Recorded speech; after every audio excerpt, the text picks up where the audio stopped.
So these are 3 questions that I focus on. Is the sentence clear? Is it doing something interesting? And is it necessary? If you answered no to any of those, it means you need an edit. And that's just sort of like a fair, easy way to look at your paragraphs. Now, this doesn't mean every single paragraph or every single sentence, but definitely the places where your reader might pause or ask a question or not understand something. And we want to try to eliminate some of those areas as much as possible. So the ones that flow, let them flow. The ones that you pause and you're like, oh, I don't know, that's the one we want to work on. All right. So this is where we start. All right. We're going to look for sentences that say the same thing twice and really focus on that level of redundancy. If there's words that you're using a lot of, we probably want to look at those and grab that trusty colored pen and highlight. When you're using repetition, use it as a tool to guide your reader, right? As opposed to just using the same word over and over again. Assume that your reader is there because they understand what's going on or they're interested in understanding what's going on.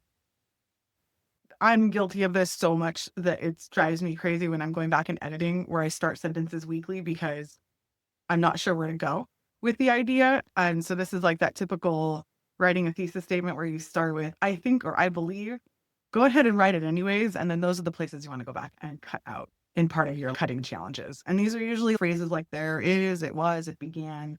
Starting sentences are usually signs of hedging words, and these are usually words that we want to look at maybe removing. And then the other 2 areas I think are focused on a lot are vague language. If there's something that's not specific to your scene, cut it. And I know it sounds ruthless, but if it doesn't fit, go ahead and move it. Save it somewhere else in your cut folder. And replace some of those verbs. All right. So this is a list of some verbs that we're all guilty of using. We use a lot of was, were, went, looked, felt. And for example, rather than saying felt, if there's a word that you could use that is stronger and actually shows the imagery of what's happening or what that person is genuinely feeling, that's a good way to do that. There's ways to make your scene more vivid with the imagery, and the verbs are a really good place to start with that.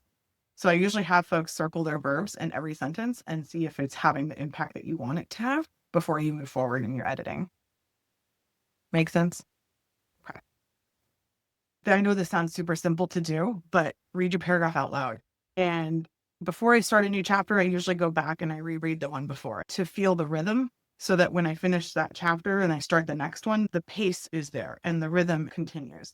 And so it takes a little bit of extra time to read it out loud, but when you do, you kind of work through some of those areas where you might be stumbling or your reader might be stumbling.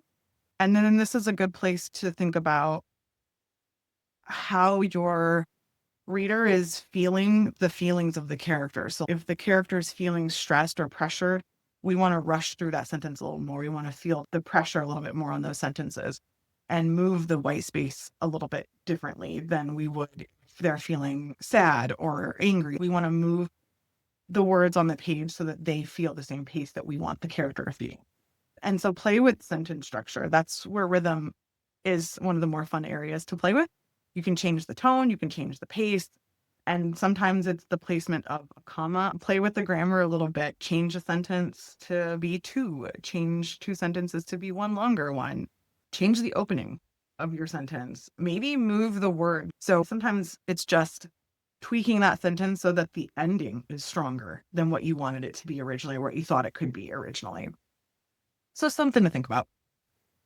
This is the do not over edit checklist. All right. Before you're making another change, you got to ask yourself, does this still sound like me? Am I clarifying or am I just fussing? Did I already improve the sentence one? Am I editing because I'm tired or unsure?